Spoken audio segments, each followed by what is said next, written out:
Ladies and gentlemen, welcome to the podcast, The Joyful Frugalista, and now here's your host, Serena Bird. This podcast is brought to you by The Joyful Fashionista, an online marketplace for buying and selling second-hand and sustainable clothing. Make cash selling as you declutter or buy sustainable and fabulous fashion. You my Frugalistas, and welcome. Today I have a special guest, and of course all of my guests are special. But this guest is especially special. In fact, I'm sitting in her living room enjoying a cup of tea, and I've just been looking at all her fabulous jewellery. And let me just say, she has some wonderful tales to tell, so it's going to be a great podcast. But first, I have a favour to ask of you. If you enjoy this podcast and find it useful for you, please pay it forward by sharing with a friend. And even better, please follow the Joyful Frugalista podcast. I have a goal of having 100,000 downloads by Christmas, and we've just clocked over 90,000, so I'd really love your help in getting to that goal. Today I'm interviewing a special Canberran woman who has spent a lifetime in service to others, which was recognised this year when she was awarded Senior Australian of the Year. And in fact, we're recording this on the 1st of October, which is International Day of Older Persons, so it's very fitting. Val Dempsey has volunteered with St John Ambulance for more than 50 years. She started volunteering at age 10, and I'm not going to tell you her age. She can share should she wish, and she continues to be an active volunteer. In fact, while we're sitting here, she is listening out to see if there's any emergencies on her phone because she is responsible for monitoring the phone over a long weekend. So welcome, Val. Well, thank you very much. Thank you for having me here. Well, thank you for having me in your home. I really appreciate it. And it's just so lovely to get to see some of your energy and the passion that you have for what you do and for others. I don't dig deep to have this. It rises to the surface every day. Every day you wake up and you look around and you think to yourself, somewhere, someone is going to need that extra something, and that's the gift of kindness. Kindness. Mm. And this is something during the pandemic, I think, that's become even more important, especially when we don't have so much face-to-face contact. Yeah. The gift of kindness is something that is expressed throughout our community. I'm not all that special. I am only one of thousands and thousands of people who across Australia have that open heart that allows that kindness to be able to share with others. And throughout the pandemic, it just required for you to be able to express that. And I was placed in a very privileged position in being able to see the amount of kindness that was being delivered across our community, throughout Canberra and throughout Australia. While we all couldn't travel, we certainly had our phones, and using the phone to be in touch with all of our members at St John Ambulance in Canberra. That was a very heartwarming moment when I was able to contact so many people and extend that kindness and friendship toward them. And when people are in a community, when they join an organisation, that organisation develops a fellowship within people. And as a community that thrives on fellowship and who also have people in that situation as their basis, that we actually are here for the service of humanity.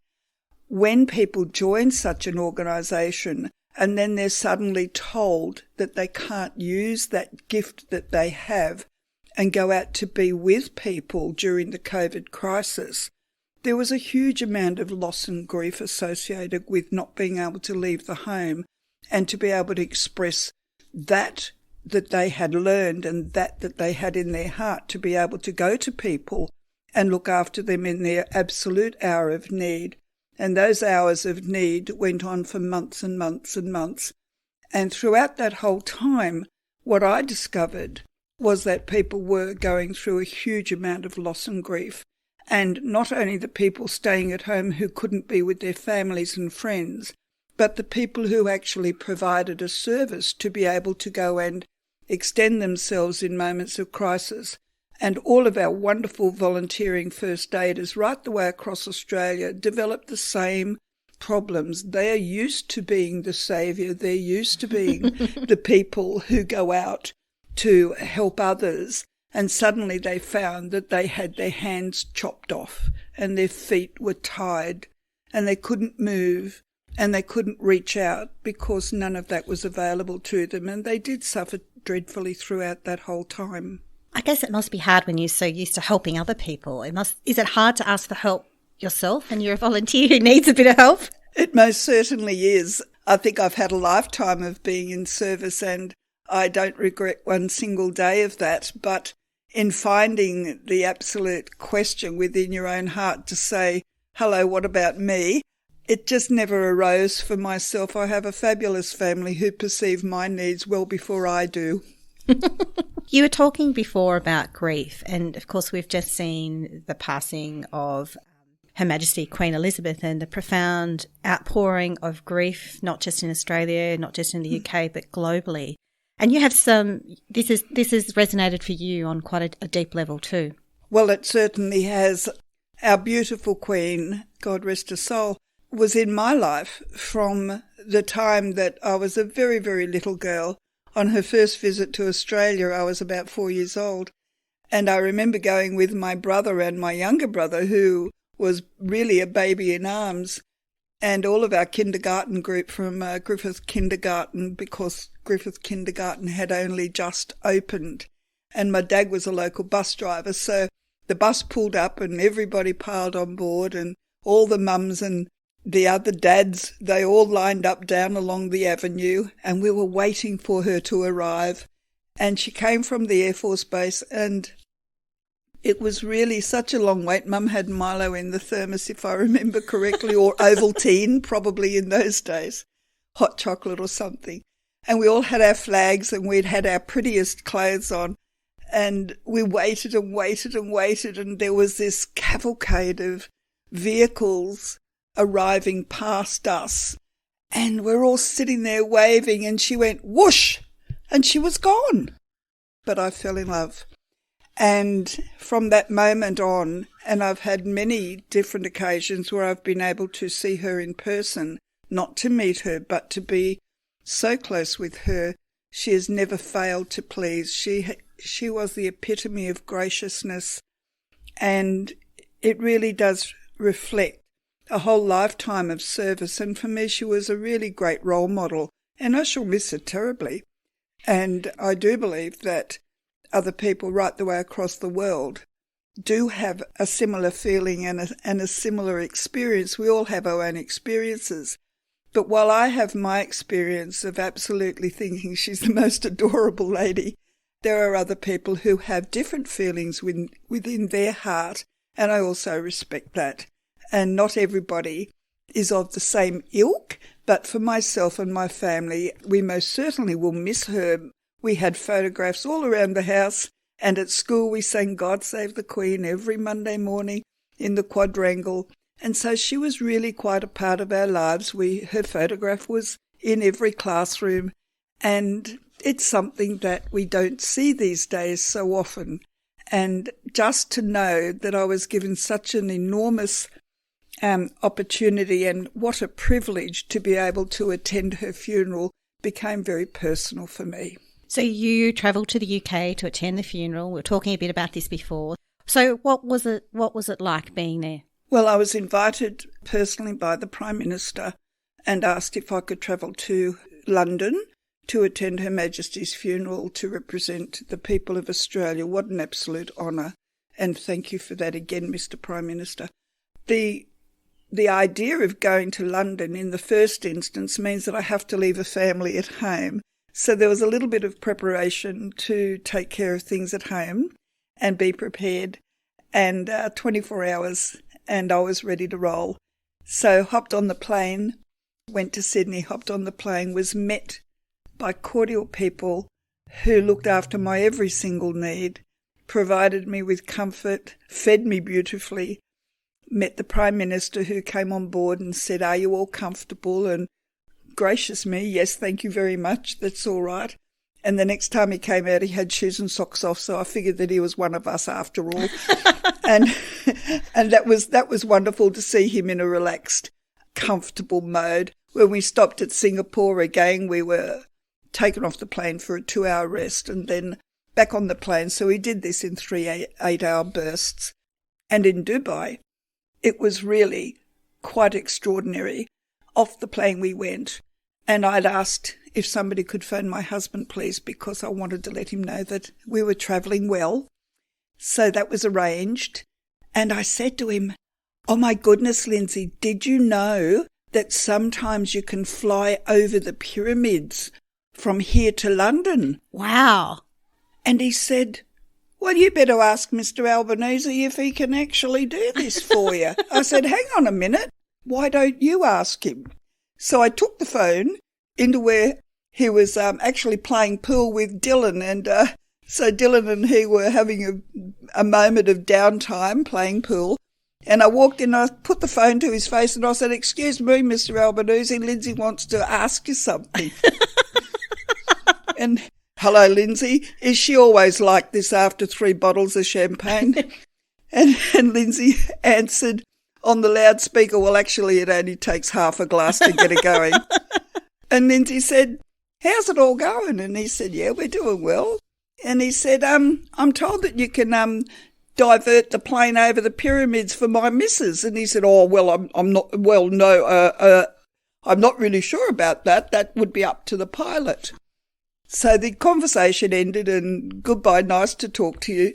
So we're back on the plane and they give you another meal and then they say, "Get your jammies on, you got to go to sleep," because we're off to London. And I thought, that's getting exciting. And so you don't argue, you know, the chair comes out and suddenly you're in a sleeping pod. So I popped the blanket over my head in my jammies.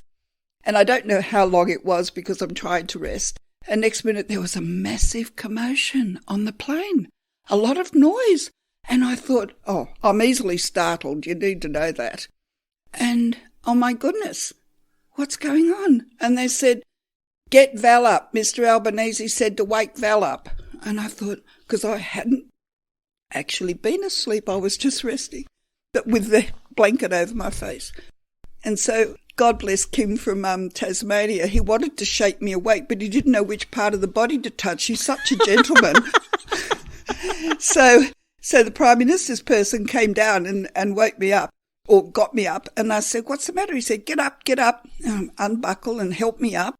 He said, "Come to the window." And I said, "Whatever for?" And he said, "Look out the window." And there below me, like the top of 2 salt and pepper shakers, were these 2 pyramids. There were pyramids, absolutely pyramids. And I thought, oh my goodness. And so I went, "You've got to be joking." And the gentleman from up in the Prime Minister's area, which is way past first class in their own separate area, and all the doors were open to get there. So I went tearing up in my pyjamas and looked for him. And I ran along the corridor and then I found him sitting in this boardroom with other people. And I said, "You bloody well did it, mate." "You bloody well did it." And he said, "Val, did you see the pyramids?" And I said, "Did I? What?" You better believe it. So you're speaking to the Prime Minister at this point? Oh, yes. Oh, yeah. And I said, "You did it." I said, "Lindsay will probably even vote for you next time." Well, that's lucky then.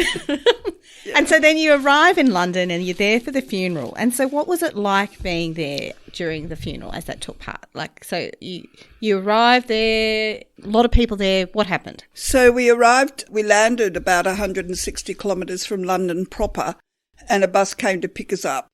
And everybody knew that really it's going to take a while because this is a massive exercise to get people through barricades and security and a whole lot, and we're 160 k's out of town.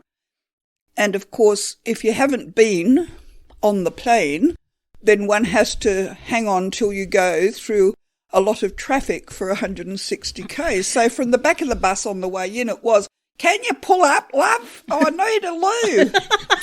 I can tell you that wasn't me. But anyway, it took a little longer to get to London than anticipated for that reason, because can you try and find a loo on a freeway? It doesn't work. And I did hear someone say, look, a bush would do, mate. I've got to go when you've got to go. And you're there. Obviously, the whole country is in mourning, so there's a lot of people out and about. So I can imagine it was very busy as well. It was. So in travelling, just in trying to get into London through all the security, but then you found that the roads were quiet. There wasn't a lot of traffic. When we arrived in London proper, because we were staying in Westminster, and as we passed all the well-known iconic sites, the big spire, the big wheel, the Abbey, we didn't pass Buckingham Palace, and I'm glad of that because there were so many people lined up to go inside. But we were on the opposite side of the Thames, and we arrived at the Horse Guard Hotel, and through all the security, but next to my hotel, there was another hotel very close, and it was surrounded by big black SUV kind of four-wheel drive vehicles with blackened windows and people wearing earplugs and wires. They looked like robots.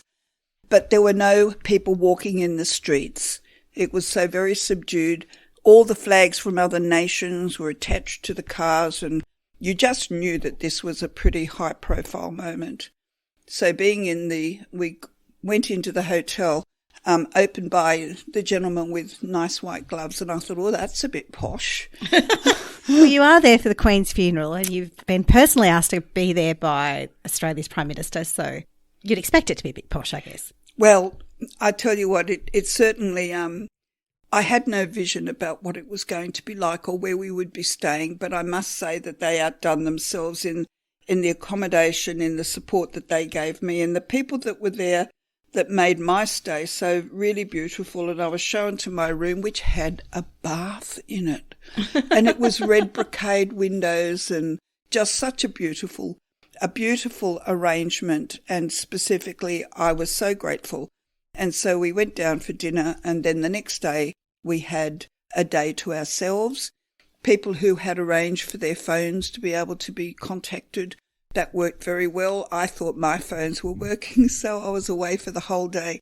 I walked up to all the names on the Monopoly board. You could see Bond Street, the Strand, Marlborough Fair, all of those places. So I'd walked a long distance all the way up, and you would pass these pop-up caravans with "Buy your Queen's head on the end of a pen bobbing around" places. I'm not quite sure about all of that, given the mood. It was really quite a moment where you looked and you thought, everybody has their moment, but the streets were very quiet. So I ended up going up to the top of the town, and I caught a taxi up to Marks and Spencer's. I wanted to buy a black jacket. And I think everybody in England, well done you lot, because you must all be a very small size, because there were no sized jackets available for me, and certainly nothing in black. They would have all sold out by that stage. But the thing that struck me the most when I was in town on that Saturday, having had 2 hours sleep, was the £6.95 for a cup of tea with a tea bag in it in Marks and Spencer's in their cafeteria.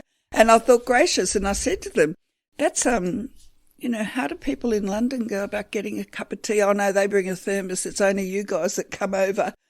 Yeah, well, it's very austere times in London, yes, which I can imagine. Now, I understand you bumped into someone fairly important, literally. Well, yes, that really did happen.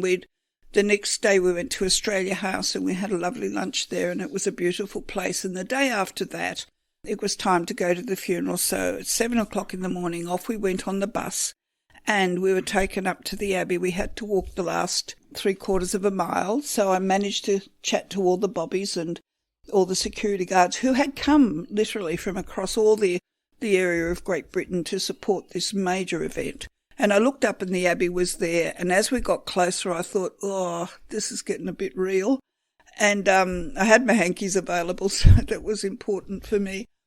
But shown into the Abbey, we sussed out where the loo was, because that was really important for some of us. And as I'm talking on the older Australian day, I'm sure some of you will understand exactly what I'm talking about. So we sussed out where that was, and then we were shown to our seats and asked to remain there till the end of the process, and that everybody had left the building. Please do not leave your seats. So the whole service was completely remarkable. And everything was quiet and everything was sombre. And you couldn't hear, you know, when you're in the picture theatre and somebody says, oh, I'll roll a Jaffa down the aisle, mate, you know, that'll set them all off. There was not even a rustle of a chip packet. There was nothing happening. If you heard anybody talking, it was in the quietest whisper. Then all the heads turned to the entrance of the abbey, and I'm 8 rows back in the nave underneath these glorious golden arches, a little bit more ornate than Macca's arches. I'm glad to hear. Beautiful, and very, very tall building. And a lot of the sound was resonating up into the roof, so some of the sound had dissipated, but you could hear people breathing. And as she passed me by, the audible gasps and the indrawn breath, you could hear that moment when people realised this was happening, as it did for me. And she passed me by, and I remember Robert Menzies' words, she only just but passed me by, and I shall love her till I die. And I thought to myself, that was so appropriate, you know, to think about that. And it was a beautiful service, the music, everything about it, the voices of angels singing, it was just glorious. And at the end of it, people were filing past, kings, queens, little princes, princesses, all the important people. My Grand Lord Prior, Mark Compton, was there in his code of chivalry attire with a big cape. And that was nice to see that. But as they all filed out, I'd said to the guy from Tasmania, Kim, and I said, Kim, Mother Nature calls, love, I've got to go. So quietly I looked behind me, which was an aisle. We were 8 rows back, and then there was an aisle behind us. And I knew where to duck out to. You've done your bit of a recce mission to scope out where the facilities were. Yep, done the recce. And I said, mate, I've got to go now. And everybody's left the church, it'll be right. So off I went, clip-clop, clip-clop, and the floor is uneven. It's not terribly well lit. I've got a broad brim hat on, so things aren't looking very clear. So I'm carefully stepping, because I'm in little heels and I rarely wear them. Because of course you do. You don't wear sneakers to the Queen's funeral. Indeed you do. It's not a fashion parade, but one really thought that she deserved much more than the sneakers moment. You're quite right. So down the stairs and along the little corridor, which was now taken up with people who were resting after being in the parade for so long. But I made my way there, got myself a glass of water and came back. And as I was coming back, little did I realise that those people who had left the building were coming back for a cup of tea. Well, good on them. So they're all filing now, coming at my face. So I managed to get past those, up the steps and a couple of steps, and back onto the corridor that was leading back to my chair. Well. I truly thought everybody had left the building. But I have to tell you, there would have to be somebody coming the other way, which I hadn't appreciated. I was heading with my head down, watching the stones, and there coming at me were 4 beef eaters, beautiful embroidered clothing, and I was looking at them, and they had the spears tucked under their arm, and they were going ka-chonk, ka-chonk, ka-chonk, ka-chonk, ka-chonk, ka-chonk, marching towards me, ka-chonk, ka-chonk. And then they saw me, and they veered to my left. And so this wave of beef eaters coming at me with spears. So I stepped quietly to the right and kept walking. I thought, geez, I better get out of here because this looks a bit official. And I made a few more steps. And then whoever was behind the beef eater didn't do the wave to follow them. They just kept walking as I did. And they were equally looking down to the ground for, I'm sure, to make sure about the surface of the ground. And next minute, my face is in Mr. Biden's chest. Sorry, just let's go back this. So the US president, Mr. Biden. Oh, yes, that's him. You know him very well now. Yeah, that's him. And I looked and I thought, uh-oh. And I looked up and I saw the American flag on his chest. And I thought, uh-oh. And I looked up further underneath my broad-brimmed hat. And there was his face, and I said, oh, excuse me. And I looked again, and I said, oh, g'day, mate, how are you? As you do when you greet the US president. As you do. And he said, I'm good.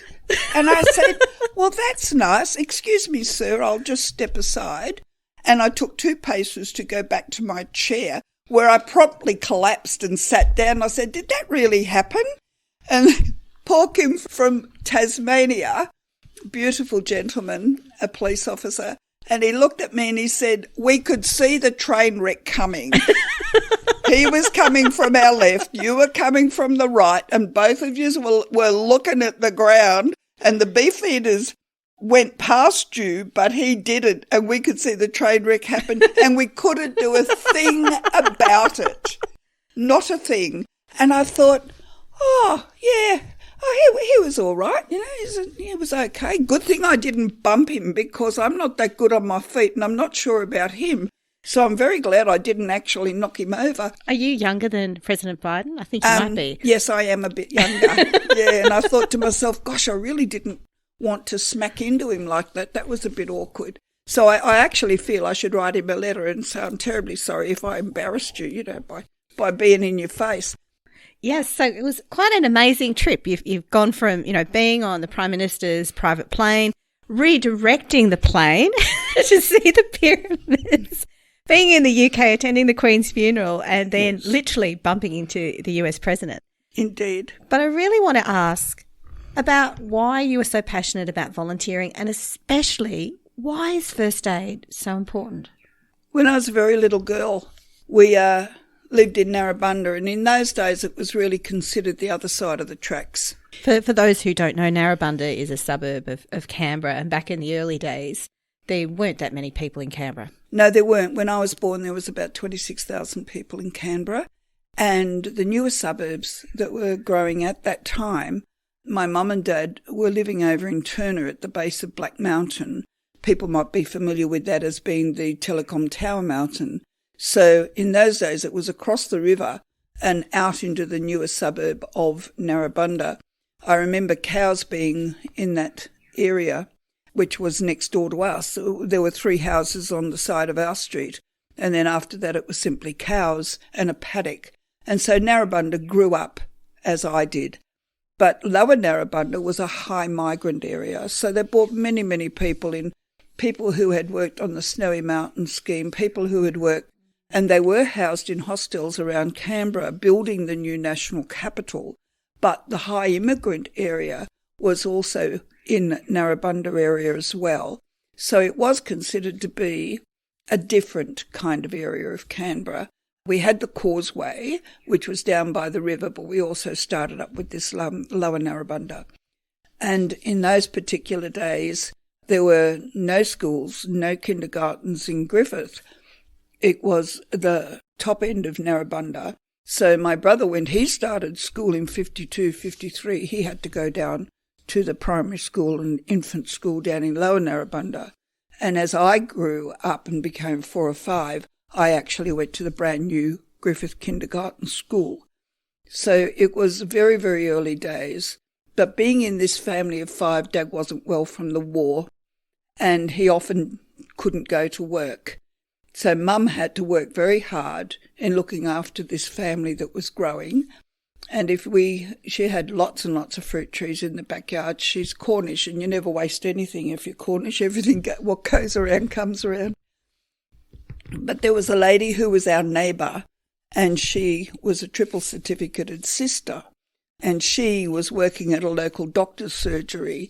But on the weekends, she would dress in this magnificent, what I thought, crisp white uniform, white gloves, misty grey stockings, and this funny-looking hat on her head, and I thought she looked spectacular. I must say I do love a man in uniform, but boy, this lady could really wear one beautifully. And I said to her, what is it that you do? And she said, well, I'm a nurse, but on weekends, she said, I look after my community as a volunteer. And I thought, I think I could do that. What do you do? She said, I do first aid. Now, there were Girl Guides and there were Boy Scouts, and my brothers all did Boy Scouts, and I didn't want Girl Guides. I wanted to be a Boy Scout because they looked like they were having so much more fun.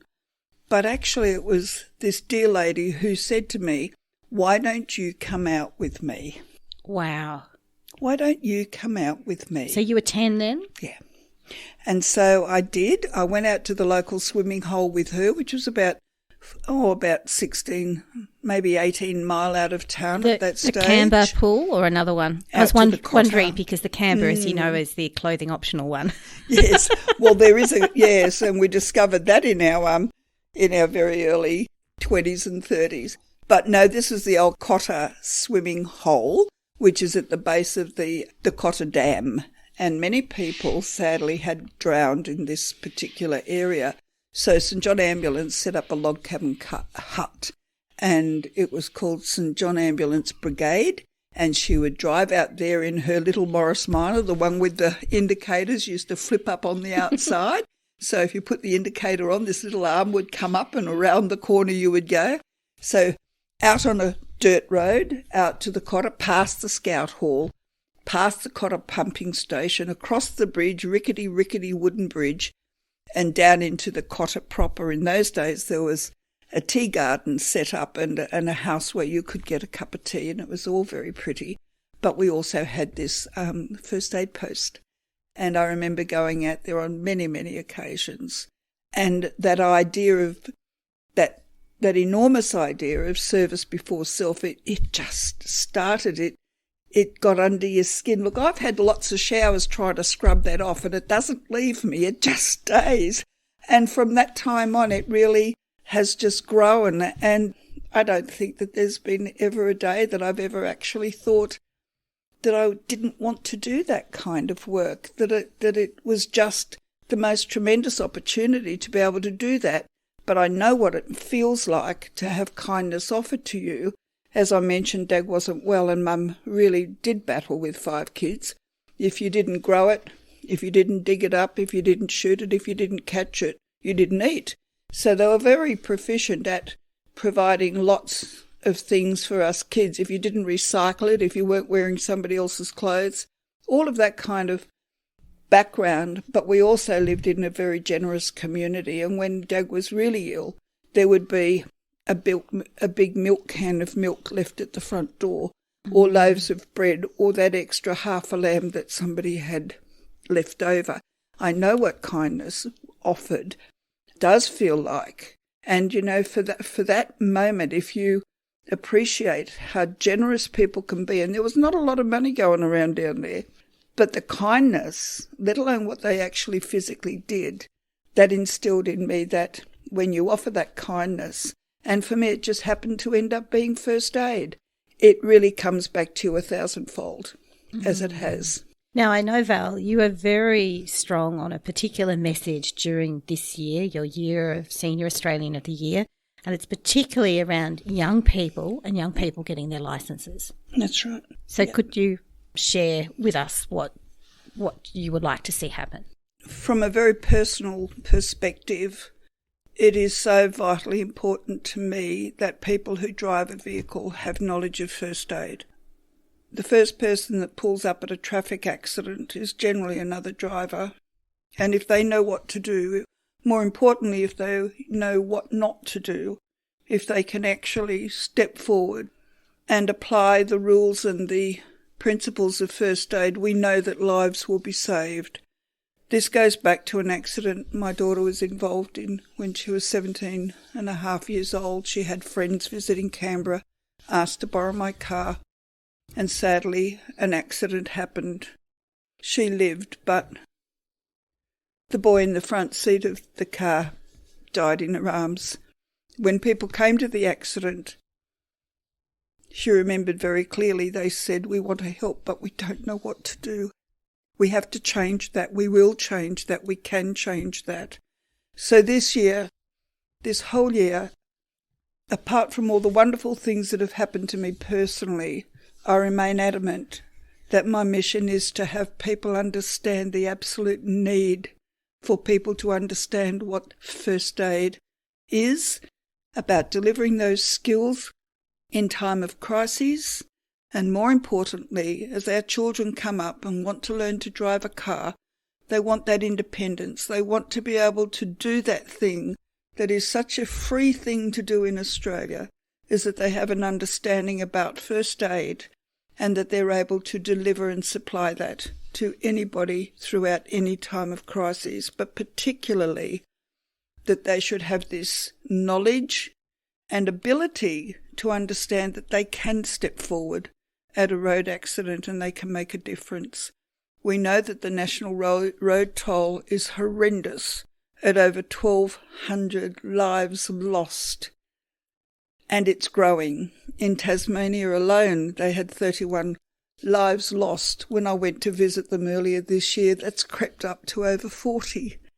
We know that right throughout Australia, there are people losing their lives on our roads every day. The National Road Safety Strategy is to reduce our road statistics by 13% by 2030. And we can do this, we can be a part of this. The national strategy by 2050 is to have 0 road deaths. We can do that through safe roads. We can do that by driver behaviour and changing that. We can do that by ensuring all the cars on the road are safe. But once that accident happens, it is truly first aid that will stand the test of time and save lives.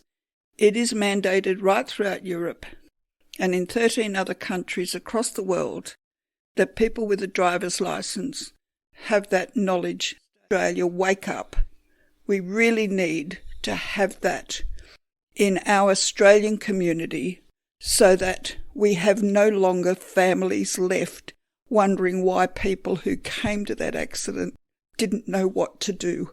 This we can change. This we will change. Thank you, Val. I'm sitting here with Val, so I can see how visibly she is moved by this message. This is a gift that will save lives. So if you've enjoyed this podcast and you feel it resonates with you, go and do a first aid course, and even better, get your kids to do a first aid course as they're learning to drive. Now, we're wrapping up now, and I have one final question, and I ask all my guests about a Frugalista tip, but I'm going to ask you a particular one, Val, because I've been into your room and seen your jewellery collection, which is quite substantial. For those of us who do like a bit of bling and, might be, say, op shopping a bit of bling, what are the things you could look for to find a piece that's of value? I think the first thing is, if you find, and you're looking very closely, don't forget to look in the junk box pile, because sometimes things are missed. So do go through it and pull out those things that attract you. It's okay to be able to find that little bit of gold or that little piece of silver with a gemstone attached, and it's really a very nice thing. But go for the things that attract you the most. And if you don't know what to look for, join your local gem club, love, because I can tell you they will teach you enormously about gemstones and what to look for. But don't forget to go and look at your wonderful fates and all of the people that are doing church fates and school fates. Go and have a sticky beak at their chuck away jewellery, because you can often find things in there. Val has some beautiful jewellery. It's just absolutely amazing. So she has some great tips. Val, thank you so much for sharing so much of your heart with us today on this podcast. It's been a lovely yarn, but it's also been deeply moving.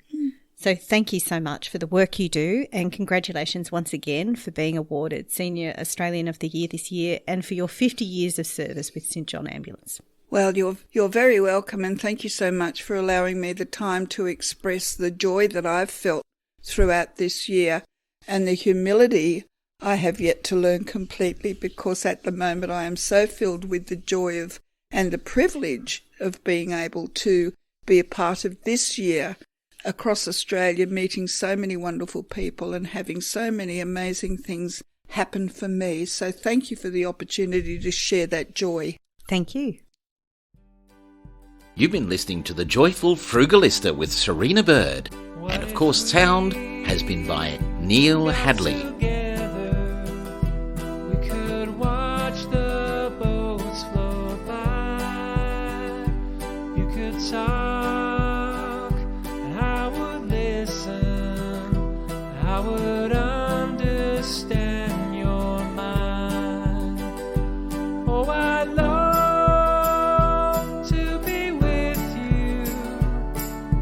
Walking toward the sea.